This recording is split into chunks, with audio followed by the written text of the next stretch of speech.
ഇതിന്റെ പഴയ scooter, classic scooter. ഇതാണ് പുതിയത്. രണ്ടും ഇലക്ട്രിക്കാണ്. ഇത് 4 വർഷമായി. 90,000 വാങ്ങിച്ച. ഇത് 4 വർഷം ഇപ്പോൾ വാങ്ങിച്ചു വരും 50,000. ഇലക്ട്രിക് സ്കൂട്ടർ അയച്ചുന്നത് പോലീസും ചെയ്യില്ല, ലൈസൻസ് വേണ്ട, നമ്പർ പ്ലേറ്റ് വേണ്ട, റോഡ് ടാക്സ് അടയ്ക്കണ്ട, ഹെൽമെറ്റ് വേണ്ട, പോലീസ് ഒന്നും ചെയ്യില്ല. ഒരു 3 മണിക്കൂർ ചാർജ് ചെയ്യാൻ 100 കിലോമീറ്റർ ഓടിക്കാൻ പറ്റും. ഒരു അങ്കമാലി പോയിട്ട് വന്നിട്ടുണ്ട്. രണ്ടാമത്തെ വണ്ടി എടുക്കാൻ കാരണം എന്താ? പുതിയ വണ്ടിയാണ്. എടുക്കാൻ കാരണം എന്താ? അതെടുക്കാൻ കാരണം എന്താ? എനിക്ക് മറ്റേത് പഴയതായല്ലോ.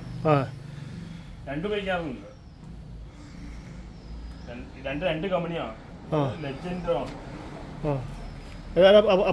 ഫേമസ് ആണ് ഈ സ്കൂട്ടർ. നല്ല ഫേമസ്. ഇവിടെയാണ് 1000 ആൾക്കാർ മാന്തിയത് ചെയ്യുന്നത്. അപ്പനെടുത്ത് വന്നാണോ? അപ്പനെടുത്ത് വന്നാണോ?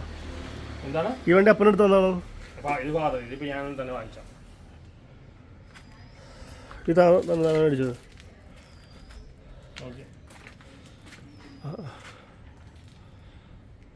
എനിക്ക് മനസ്സിലാക്കുന്നത് ഇത് 4 ദിവസം മുമ്പ് വാങ്ങിക്കുമ്പോൾ 90,000.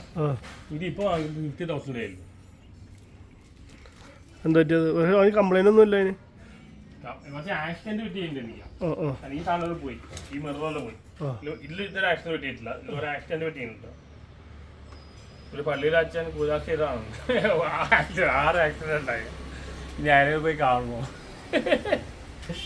ഒരുത്തർ ഇതാണ്. ക്ലാസിക്കാണത്. ബുദ്ധിമുട്ട് എങ്ങനെയുണ്ട്? ഇതാണ് രസം. നല്ല കുറച്ച് വെയിറ്റ് ഉണ്ട്. മറ്റേ വെയിറ്റ് ഇല്ല. ഇത് ആക്സിഡന്റ് ആണ് ചാൻസ് കൂടുതലാണ്. ആക്സിഡന്റ് ആണ്.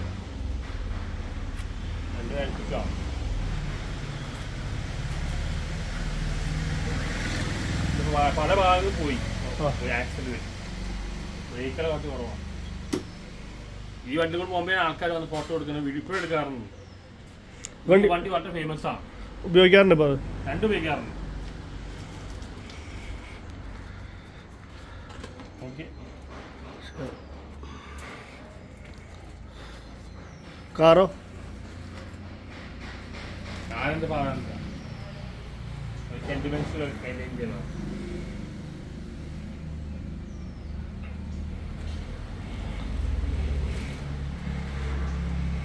ഞാനൊരു മെർസിഡീസ് ബെൻസിൽ വന്ന് ഇറങ്ങി കഴിഞ്ഞാൽ പെണ്ണുങ്ങൾ എൻ്റെ പുറകെ വന്നതാണ്. അതുകൊണ്ട് വന്നില്ല. എൻ്റെ മെർസിഡീസ് ബെൻസ് ഇതാണ്. ഓക്കെ. കാറിനോട് വലിയ ക്രേസ് ഇല്ല. അല്ലെങ്കിൽ വാങ്ങിക്കേ കാറിനോടും ഇലക്ട്രോണിക് ഗാഡ്ജറ്റ്സിനോടും അങ്ങനെ വലിയ ക്രേസ് ഇല്ല.